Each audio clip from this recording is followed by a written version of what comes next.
وأحل الله البيع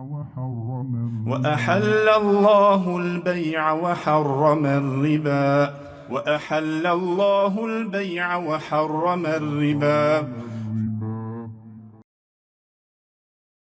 السلام عليكم ورحمة الله وبركاته.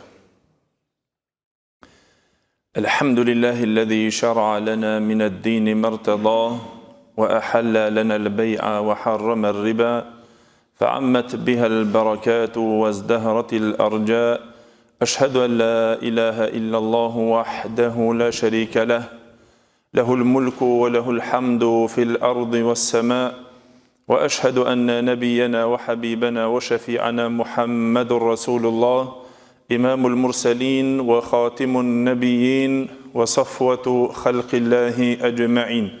نشهد بأنه بلغ الرسالة وأدى الأمانة ونصح الأمة وكشف الله به الغمة وجاهد في الله حق الجهاد حتى أتاه اليقين. فصلوات الله وسلامه عليه وعلى آله وصحابته والداعين بدعوته والعاملين بسنته بإحسان إلى يوم الدين وبعد.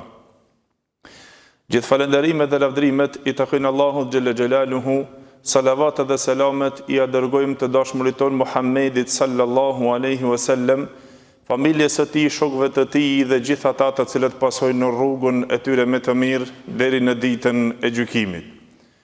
Të nderuar vëllezër, vazhdojmë me temën tonë të hapur, e cila është një ndër temat madhore që ka të bëje me shitblerjen dhe tregtinë, ku na jemi në shpjegimin e kushtit I cili është një ndër kushtet kryesore që cekëm, pra që ka të bëje me shtyllën e shitblerjes, ku cekëm në dersin e kaluar se padyshim se shitblerja dhe tregtia dhe një lidhje e cila bëhet marrëveshja e një kontrate në shitblerje, ajo padyshim se duhet që të I posedon tre shtylla kryesore.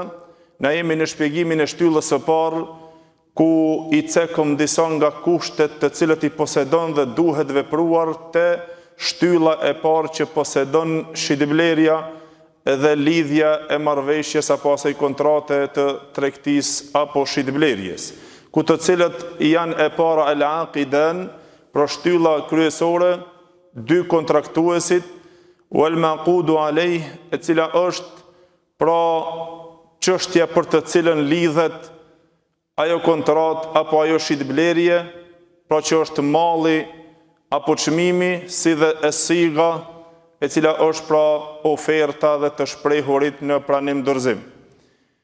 Ajo e cila neve na intereson që jemi në shpjegim është shtylla e parë el aqidan, dy kontraktuesit të cilët janë pra shitësi dhe blerësi.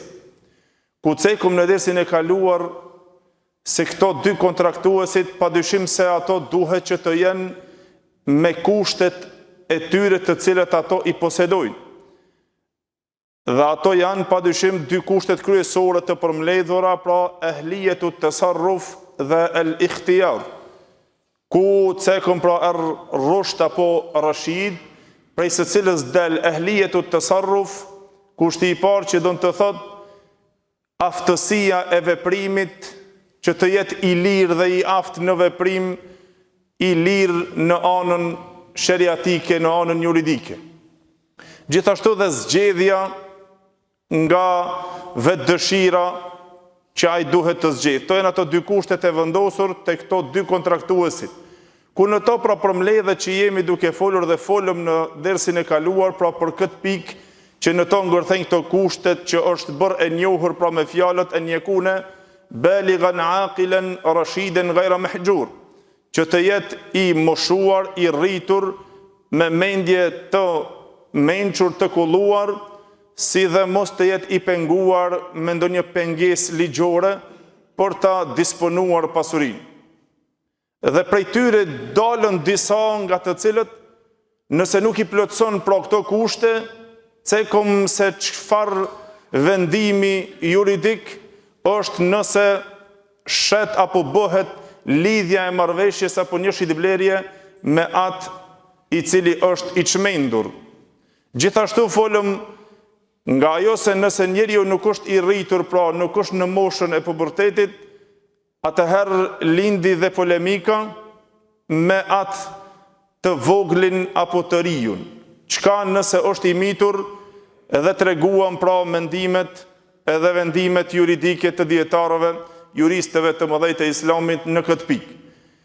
Gjithashtu vëllezër, ajo e cila rrjedh pra për të ditur mesele me të cilën dietarët e fiqhut kanë vendosur, duke në shpjeguar dhe duke në treguar që nxerrët dhe del pra nga parimet me të cilët kushtëzohen këto dy kontraktuesit, ku thamë se kjo është shtylla kryesore që dy kontraktuesit të jenë prezent me kushtet që të jenë të lirë në veprim, të jenë pra të aftë, që ato e kanë mundësinë e veprimit juridik, të jenë të lirë dhe mos jenë të penguar, atëherë pra me një fjalë të jetë rashid i aftë, i zoti vetvetes të vendos në atë pasuri të cilën ai e disponon.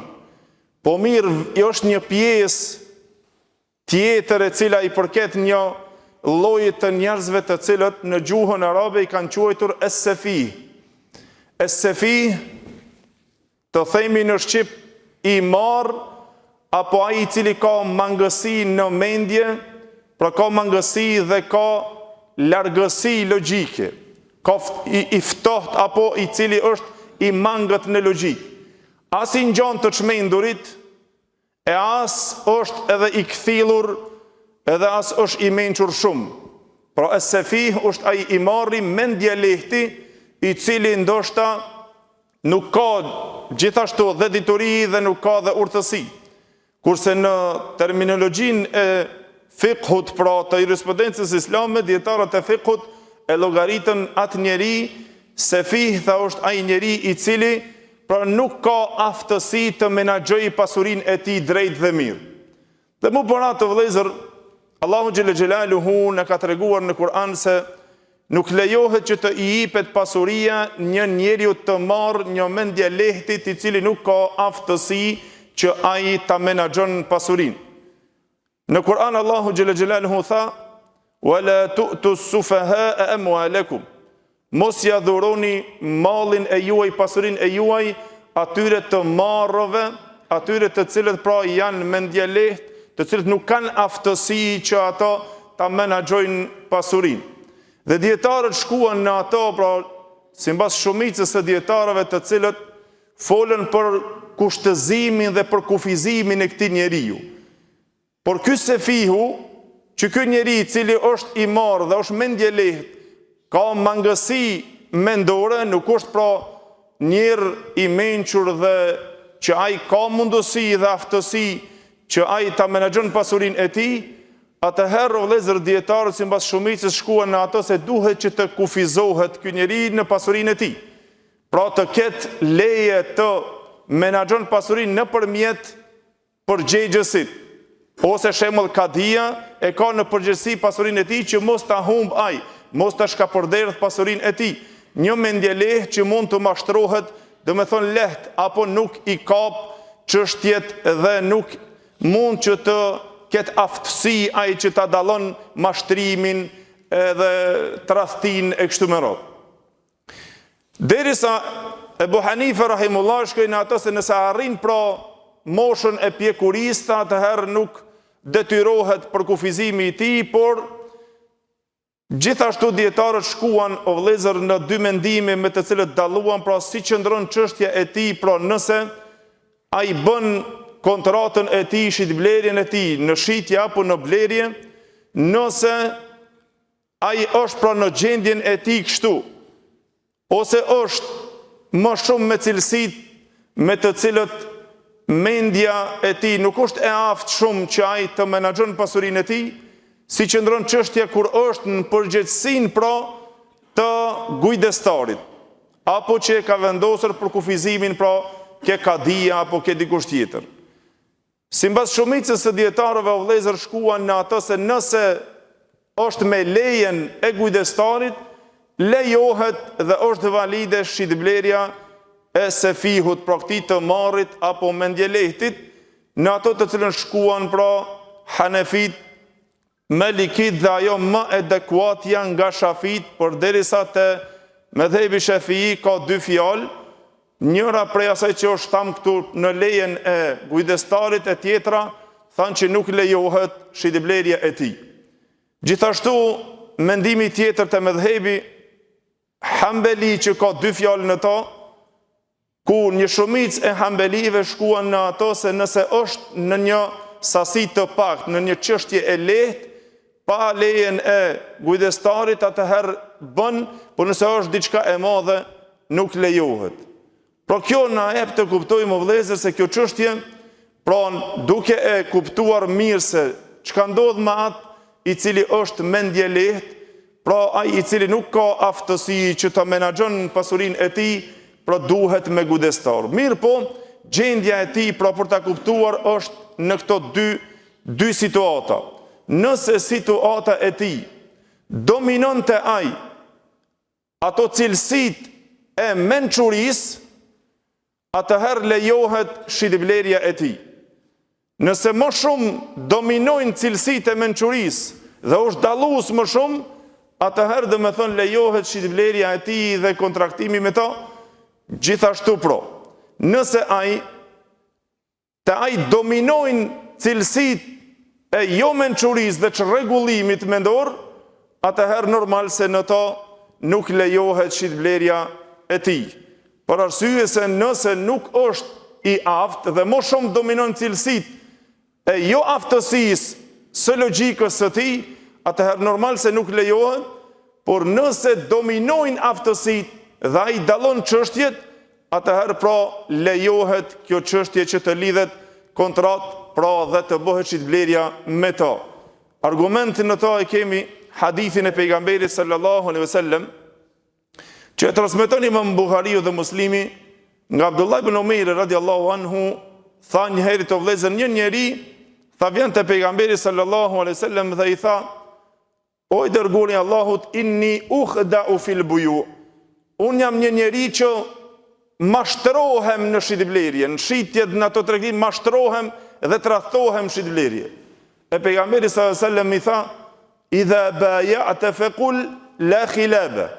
Kur të bësh shitblerje, thuaj la khilaba. Nuk ka tradhti, mos më tradhtoni e mos më gënjeni në tradhti. Dhe me thonë ja lejoj pejgamberi sallallahu alaihi wasallam njërit i cili ndoshta aftësitë janë më afër mençurisë, pra ata cilësitë dominojnë më shumë nga ana e mençurisë. Mirë po çka nëse një i marr i cili është mendje lehtë, pra ai nuk është komplet i çmendur, por është me pjesërisht të tij, atëherë dominimi me këto nuk nënkupton se ai nuk ka obligim sheriatik. Mbi ato pra bin përgjegjësitë, sikur që tha Abu Hanifa rahimullah, se përgjegjësitë sheriatike bin mbi to vetëm te çështja e shitblerjes, atëherë dalluan, domethënë dietarët, në anën e shitblerjes të pasurisë së mallit të tij, sa thua ai është i aftë pra për të vepruar edhe për të disponuar pasuri. Në këto praron ato domethënë diskutimet dhe mendimet e dietarëve o vëllezër. Gjithashtu pra, nga ajo e cila rrjedh prej kësaj për të u kuptuar, është që ta dim pra dhe një rregull apo një dispozit sheriatike, çka nëse një njeri është i verbër, a pranohet shitblerja e të verburit, lidhja e marrëveshjes së tij? Padyshim se në to dietarët ndryshuan pra në dy mendime shkurt për ta kuptuar. Pra ai që është i verbër, qorri që nuk sheh, a lidhet shitblerja atij, a lejohet shitblerja atij? Çka folën juristët e mëdhenj të dinit dhe të fesë Allahu xhelel xhelalu për këtë çështje? Dietarët u ndanë në dy mendime. Mendimi i parë, në të cilën shkuan pra si Hanefit, Malikit dhe Hambelit, në ato se lejohet shitja e të verbrit apo të shet apo të blen, çdo diçka çka bëhet me kush nëse i cilësohet atij të verbrit malli, sikur që ai me pa me sy. Nëse një i verbër shet mall, shet pasuri. Nëse i cilësohet atij të verbërit ajo pasuri, sikur ai më e pa me sy se është e mirë, është e freskët, është kështu, është ashtu, me ato cilësitë të cilët i posedon. Nëse i cilësohet, është e lejushme që ai të bën shitblerje dhe pranohet shitblerja e tij dhe kontrata e tij. Por nëse nuk i cilësohet, mendimi i dytë i dietarëve, që është pra mendimi i mëdhëbit Shafi'i, që shkuan në atë se nuk i lejohet. Atij i cili është i verbër nuk lejohet pra shitblerja e tij, tha me kusht nëse ai ka patur syt më herët dhe ai ka parë, atëherë i lejohet në çështje të cilat janë që nuk kanë ndryshim, sikur hekuri dhe ato materiale tjera të cilat nuk bëjnë ndryshim në to. Pra mëdhëbi Shafi'i shkuan në ato se nuk lejohet shitblerja dhe nuk llogaritet pra e saktë dhe vlefshme kontrata.